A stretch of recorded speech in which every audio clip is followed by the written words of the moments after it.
Le monde en crise et la bête à venir, partie 4b. La persécution de l'Église. Commentaire sur les prophéties bibliques en lien avec l'actualité par Gaétan. Daniel et Paul ont tous deux écrit et prophétisé au sujet du même homme de péché. Paul a dit clairement que l'Antéchrist s'élèvera au-dessus de tout Dieu et dira au monde de l'adorer comme Dieu. Daniel 11, 36. Le roi fera ce qu'il voudra. Il s'élèvera et se glorifiera au-dessus de tous les dieux et dira des choses impies contre le Dieu des dieux et prospérera jusqu'à ce que l'indignation, la colère, soit accomplie, car ce qui est déterminé sera fait. 2 Thessaloniciens 2, 4.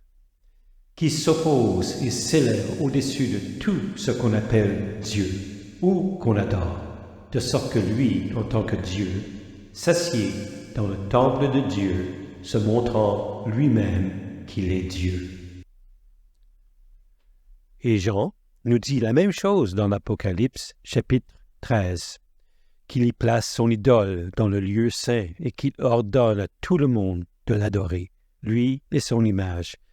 Quiconque refuse de l'adorer comme étant Dieu doit être tué, de sorte que lui, en tant que Dieu, s'assiera dans ce nouveau temple des Juifs reconstruit à Jérusalem. Apocalypse 13, 5 et 6.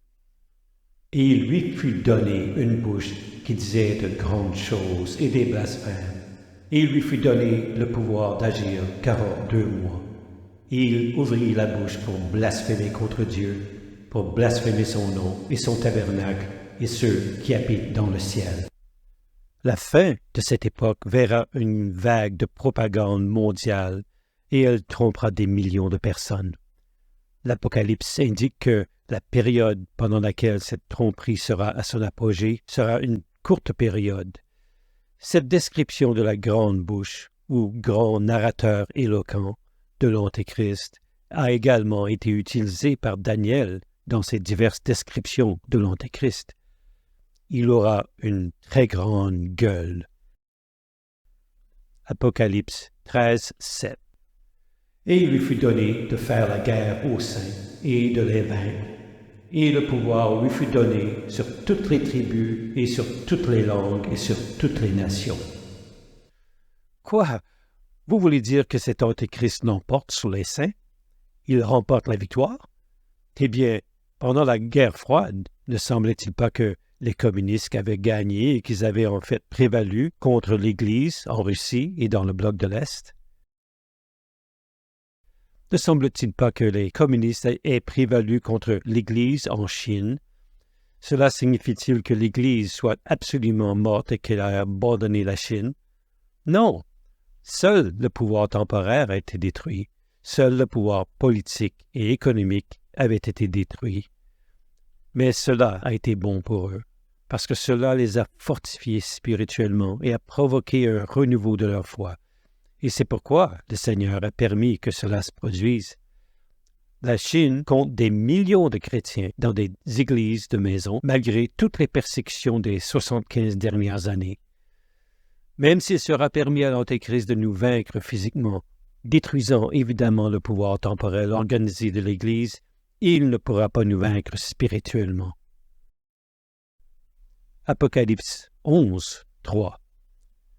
Et je donnerai pouvoir à mes 2 témoins, et ils prophétiseront pendant 1260 jours, vêtus de toile de sac.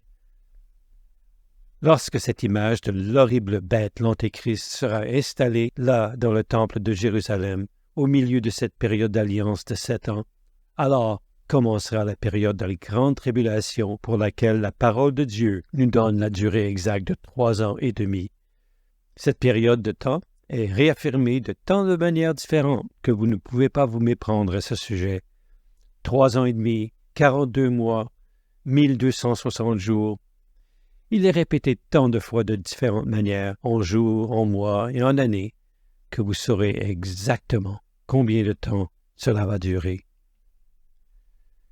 Ces 2 grands témoins, probablement sur place, dans la ville sainte, témoigneront contre l'Antéchrist, la bête, contre son image impie et contre sa prétention d'être divin, son blasphème contre Dieu.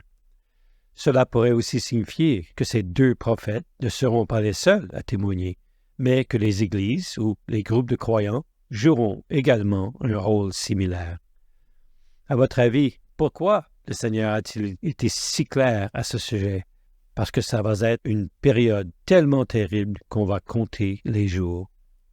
C'est une chose qui nous aidera à continuer, de savoir que cela ne va pas durer beaucoup plus longtemps. Le fait que vous soyez capable de compter les jours vous encouragera énormément. Encore un jour, encore un jour, encore un jour. Levez les yeux, il dit, car votre rédemption approche. Luc 21, 28. Quel merveilleux encouragement. Apocalypse 11, 7.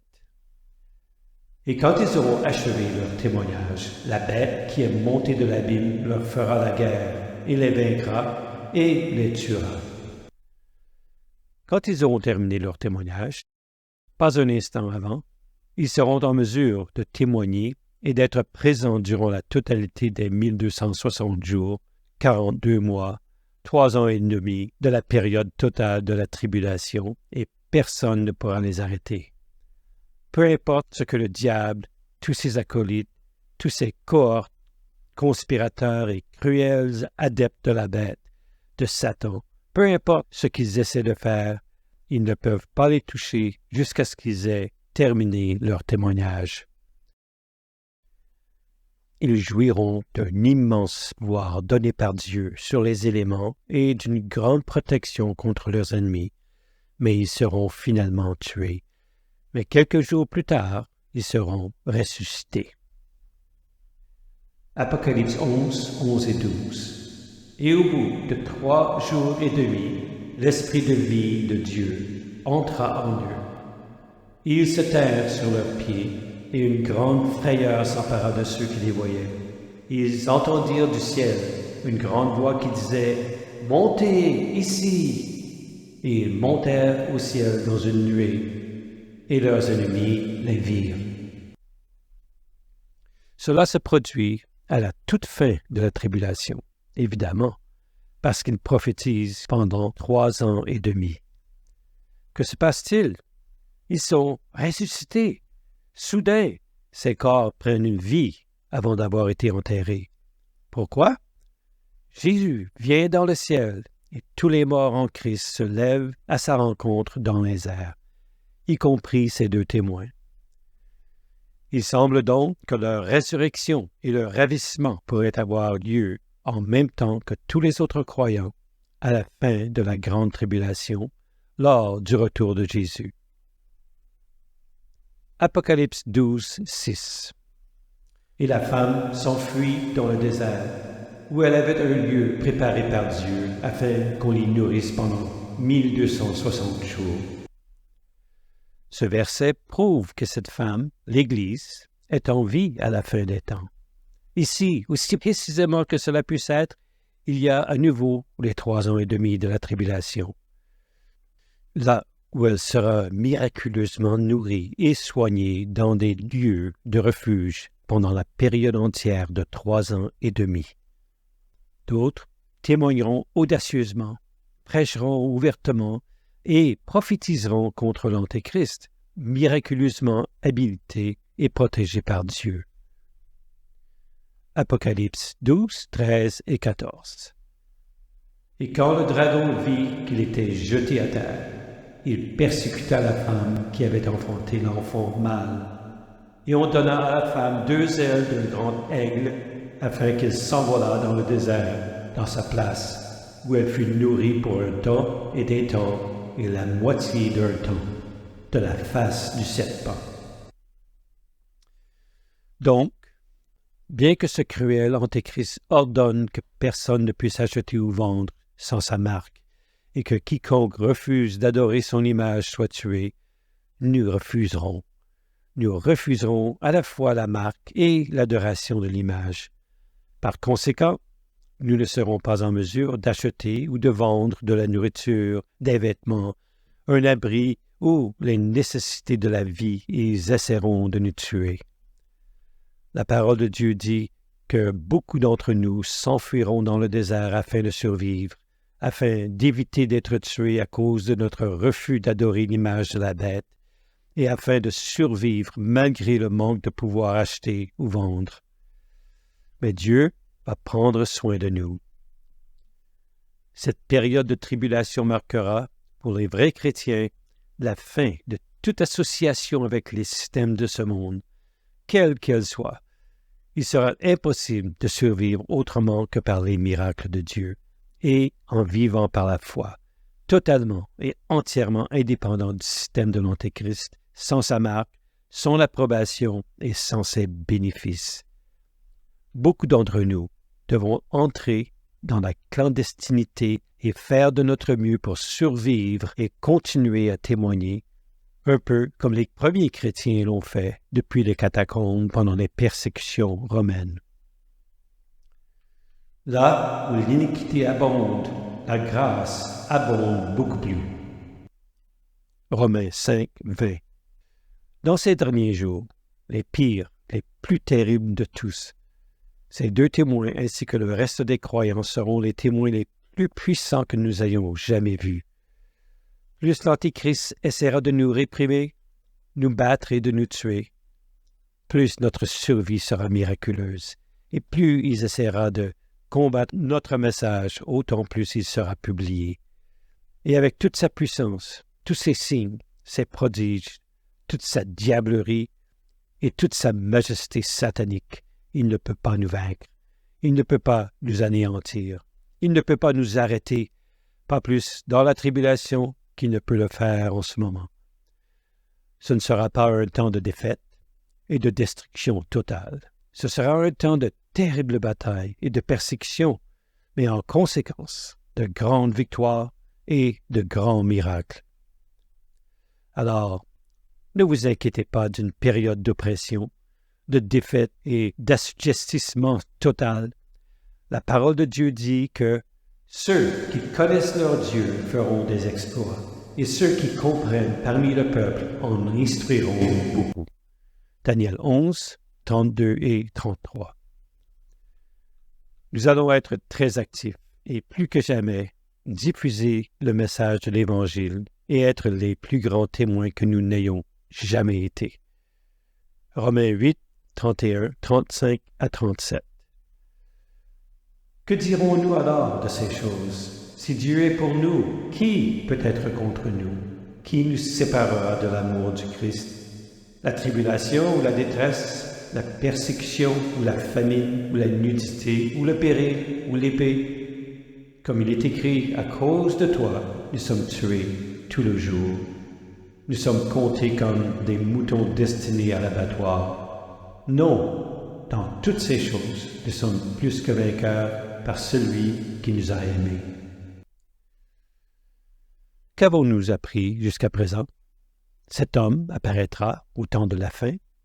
Il sera un narrateur éloquent tel que le fut Hitler. Il sera un maître de la tromperie. Son pouvoir lui sera donné par le diable lui-même. Il sera révélé officiellement à un moment donné.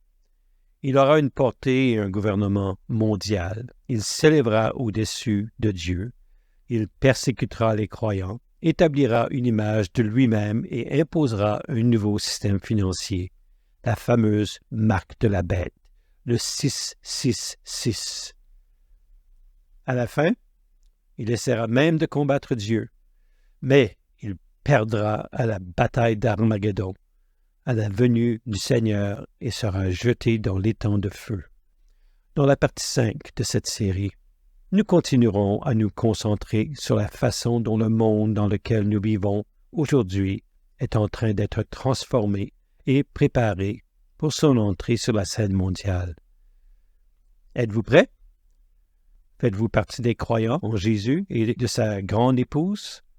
L'avez-vous accepté comme votre époux et votre sauveur? Alors vous n'avez pas à vous inquiéter. Il prendra soin de vous tout au long de la tribulation, même s'il doit vous donner des ailes. Il vous cachera dans le désert s'il doit vous faire disparaître. Il vous nourrira là-bas et prendra soin de vous, comme il le dit ici, tout au long de ces 1260 jours ou 3 ans et demi de la grande tribulation.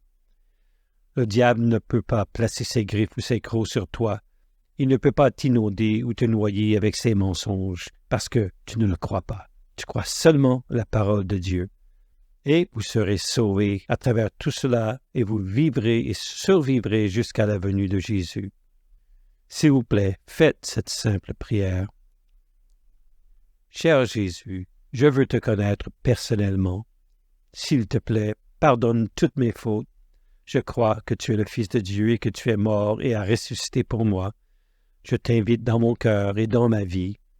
Merci pour ton don de la vie éternelle. Et s'il te plaît, remplis-moi de ton Saint-Esprit. Aide-moi à lire et à comprendre ta parole. Amen. Conçu et produit par Gaétan. N'hésitez pas à m'écrire pour toute information complémentaire. gaetan.goyer@gmail.com